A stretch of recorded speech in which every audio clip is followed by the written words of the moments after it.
Bonjour, bienvenue pour une nouvelle vidéo sur Cyclo-Vergne aujourd'hui, consacrée au cyclocross de Bienassi à Montluçon. Je vous annonce, ça va être comique, ça s'entend à la voix. J'ai chopé une énorme bronchite à Cournon. Ça va être du grand n'importe quoi, je pense.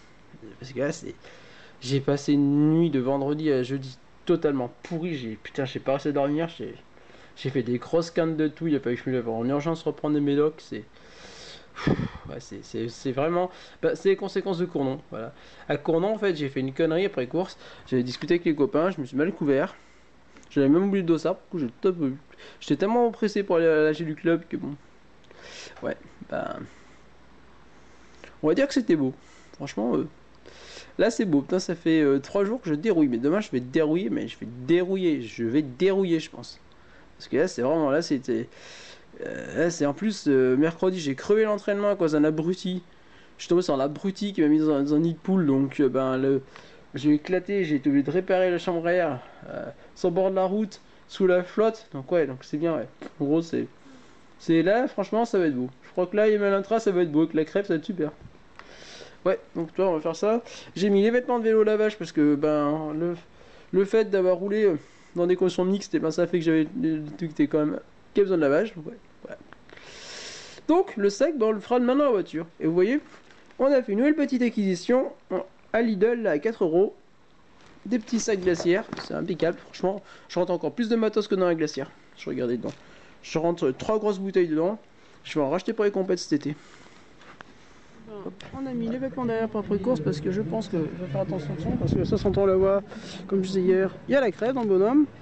Donc c'est un peu compliqué. Donc là, tu vois, je vais mettre la pommade chauffante pour la course parce qu'il n'y a pas besoin de mettre de truc. Je vais quand même mettre ça pour me protéger. On va mettre les manchettes pour se protéger.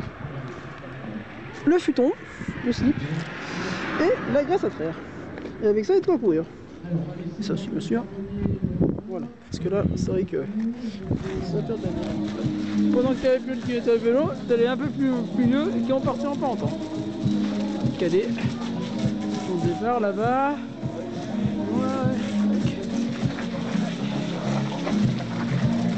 L'année prochaine, ce sera avec tout comme ça. On est là la semaine prochaine pour ceux qui le veulent.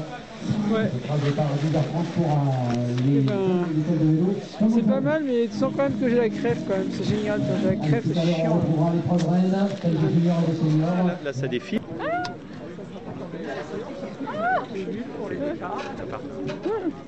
Ah oui, là.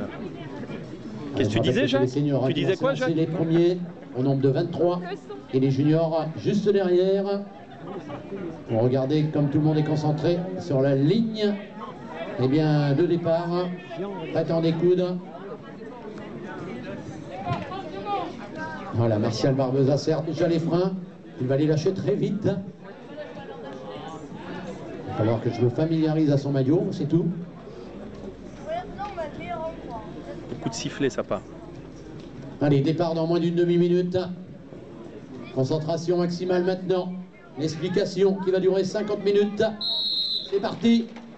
Martial Barbeza qui prend un excellent départ avec Nathan Grassas. Et puis Quentin Navarro, voilà, qui s'installe à tout. Bon, je pense que ça s'entend à la voix, effectivement. Donc, j'ai chopé une grosse bronchotrachéite à Cournon. Donc, effectivement, c'était compliqué pour moi, effectivement, de faire quelque chose de qualité la semaine dernière. Donc là, je préfère vous faire The 10 jours après. Donc, c'était le cyclocross du Bienassi à Montluçon, le samedi 26, avec un super niveau au départ. Nathan Dorschreich, Quentin Navarro, Tanguy Loisy, Hugo Bertrand, Baptiste Vadic, qui était à mes côtés au départ d'ailleurs, qui va faire deuxième, qui faisait sa reprise en cyclocross. Ça faisait très longtemps quand même expliqué qu'il n'avait pas couru, donc avec Quentin, franchement, ils vont se faire une belle course les deux devant. Moi, je vais courir derrière, je vais essayer de rattraper, puis je vais avoir quand même une couille au premier tour. C'est qu'au premier tour, mon vélo, je vais déraper un peu, puis surtout, je vais derrière au même moment. Donc, ça va être compliqué. Donc, ça va être une course de remontée pour moi. Je vais remonter, je vais essayer de remonter. Et à un moment, quand même, je vais bloquer parce qu'avec la crève, c'est vrai que c'est compliqué, mais je vais quand même réussir à remonter pas mal devant. Toujours en tête, Là, regardez. faut que ça défile. Junior, on en a qu'un là. Allez, les premiers rôles avec Nathan Dorès Grassa qui mène devant Quentin Navarro et ensuite on a en troisième position Baptiste Vadic alors que c'est le départ des juniors. Voilà en quatrième position Tanguy Loisy. Allez, les juniors sont partis.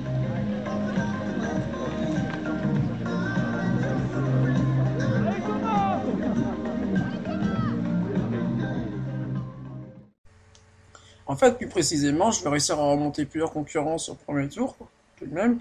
Je vais surtout faire comme un des sorties, je vais essayer de ne pas me faire rattraper par beaucoup de juniors. Ce qui va être le cas d'ailleurs, parce que je vais quand même résister à plus de la moitié du peloton des juniors, je vais prendre des tours aux filles. Bon, après les filles, on discute entre nous. Ça peut comme moi, c'est-à-dire qu'on fait le cyclocross pour le plaisir cette année. Notamment des coureuses comme Noémie Portman par exemple, ou la jeune coureuse de Romia avec qui on discutait, qui effectivement, qui vont vraiment ça pour le plaisir. Cross davantage qu'en route, c'est vrai qu'en route c'est compliqué pour nous. Franchement en route c'est vrai qu'il prend aucun plaisir quand t'es lâché, alors qu'en cyclocross, quand t'es lâché derrière, quand t'es pas forcément quelqu'un qui part bien, tu vas toujours te faire des petites batailles entre copains, entre amis, tu auras toujours quelqu'un à rattraper, tu auras toujours un objectif, travailler ta technique, travailler pour la saison à venir.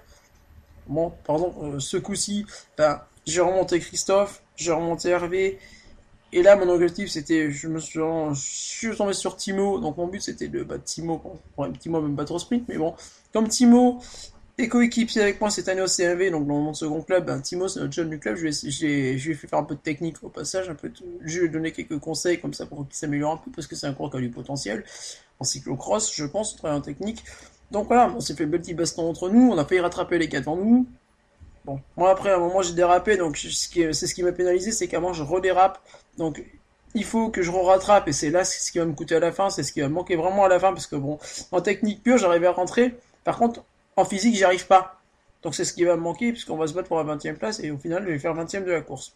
Devant c'est Quentin Navarro qui va s'imposer, devant Nathan, et devant Hugo Bertrand.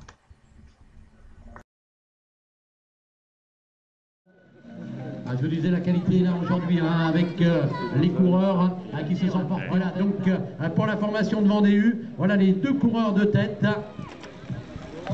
Les coureurs qui ont déjà creusé. On a le Stéphanois.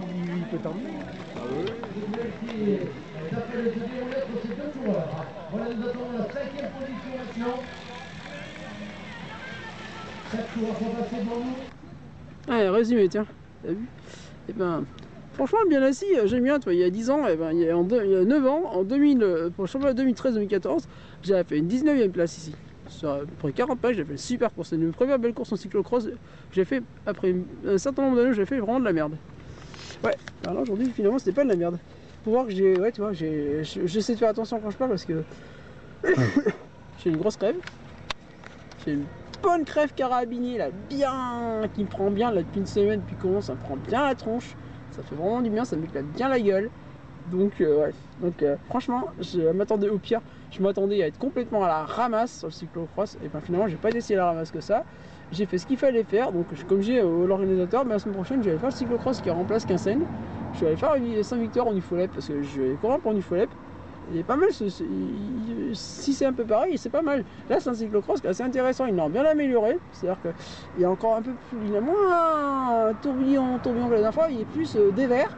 Justement, il est intéressant pour ce fait-là, il y a un peu plus de dévers. Moi, c'est ce que je voulais, un peu plus de dévers là-dedans. Donc, comme ça permet de travailler un peu aussi. Et ça permet de travailler pendant 15 jours et les championnats dans 15 jours. Et dans 15 jours au championnat, je voudrais pas être mauvais. Parce que je sais que si jamais j'en aurais pas à avoir la crêpe, à courir correctement, à pas me péter la gueule, à pas dérailler, à pas avoir le couille, je peux faire une moitié de peloton. Moi. Franchement, comme il y a 3 ans, j'ai fait une moitié de peloton quand même, cyclocross au championnat. Je m'étais défoncé, j'aurais bien faire la même en gros.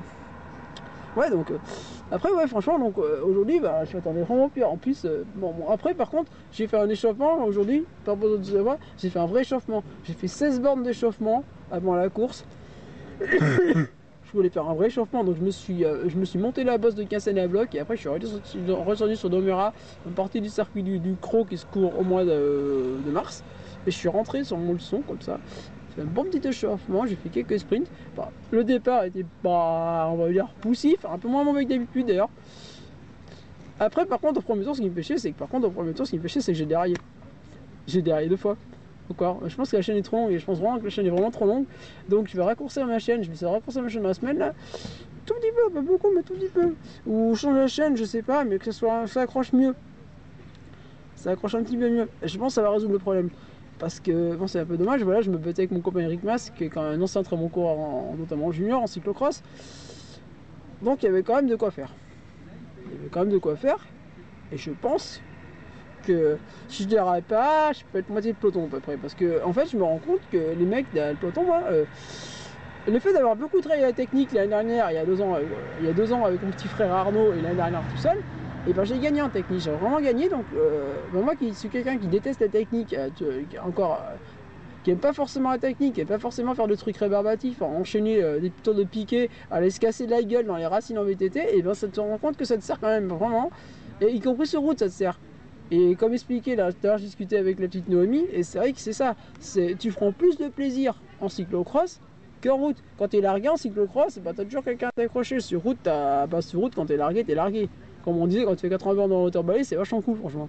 Ou quand c'est comme moi, cet été en cyclo, vous allez voir dans la série que je vais vous faire là, façon de cross. Ouais, bah quand tu fais, comme j'ai fait à Trégine Marianne, que tu te fais, que tu te pètes dans le molar, que tu auras le 5 heures en molar et que t'es à 10 minutes de tout le monde, bah c'est vachement cool en relevo. Donc là c'est un peu plus intéressant. Et puis franchement le circuit comme je vous dis est bien sympa et moi j'aime bien le circuit sympa comme ça. Et c'est vrai que là les clubs locaux en fait, que ce soit le club le club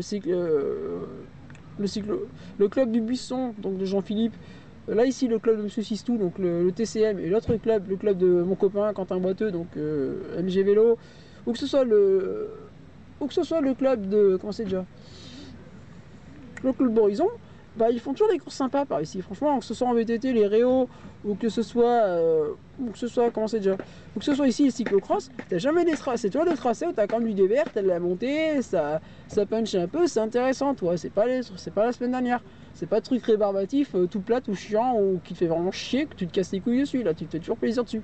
Voilà. Donc moi j'aime bien franchement le cyclocross comme ça, c'est vraiment, moi c'est le cyclocross, ça me fait plaisir dessus. Et c'est l'essentiel, de toute façon, moi, surtout cette année, je me fais vraiment une saison pour faire plaisir en cyclocross. C'est pas pour être performant cette année, la saison cross. Je veux pas être performant, parce que cette année j'ai pas d'objectif en cross, après le championnat de Vernu-Folep, sinon voilà, donc bon, j'ai pas les France cette année préparée. J'ai la saison cyclo-sportive l'an prochain qui va commencer mi-avril, voilà, donc ça à préparer, et je me fais de la caisse justement dessus. Ouais. Ouais, mais sinon après pour les résultats, je dois faire environ 17-18e à peu près, peut-être 20e à peu près, mais bon c'est pas mal. J'ai battu 5 gars à l'arrivée, c'est bien. J'ai la moitié des juniors dans mon cul encore aussi aujourd'hui, donc c'est bien. Et une petite pensée pour David Erebening qui a été fauché la semaine suivante par un cinglé qui s'est quand même barré, qu'on a retrouvé en Allemagne, qui ne sera pas extradé parce que les lois le protègent, parce que bien sûr, vous savez, comme les lois protègent ce genre de gros de fils de pute de merde. Nous, on a bien connu ça dans ma famille, puisqu'il y a 30 ans, mon oncle a été éclaté par un chauffard comme ça, qui a été également protégé, donc voilà, ça fait pitié. De toute façon, on s'entraînait sur route, ça devient n'importe quoi, on s'est fait insulter par une pute, l'autre jour en entraînement par exemple. J'ai crevé 3 fois, notamment vendredi dernier, parce qu'un abruti m'a foutu dans du verre, donc j'ai éclaté mon pneu, c'est bien, voilà, franchement, ça devient n'importe quoi s'entraîner sur route, et ça fera l'objet d'un prochain blog sur sécurité routière. Donc c'était Lionel de la chaîne Cycle Auvergne. Pensez à vous abonner, c'est toujours sympa, à mettre un petit like, à mettre un petit commentaire, à partager, bah ouais, c'est bon. Et puis ouais. Et puis félicitations aux filles parce que franchement, elles ont bien couru. Elles terminent pas devant, mais comme on disait, elles se font, c'est ça, tu fais du cyclocross au plaisir, et ben elles sont pas loin d'être ridicules, franchement. Elles sont loin d'être ridicules à chaque fois, et comme on disait, bah bravo parce que tu vas comme certains gars à chaque fois à l'arrivée, et puis bah, discrètement, voilà, vous progressez, et puis sur la route ça vous sert aussi, c'est bien. Tu vois, moi je vois, c'est comme juste sur la cyclo-sportive. Tu sais, quand on chie, et ben généralement, par rapport aux mecs, ça abandonne pas en gros. Les mecs, ça abandonne pour rien, bah là, ça abandonne pas. Bon bah, au revoir. Puis on va aller voir si l'équipe de France a gagné le match de foot là. Et bonne soirée.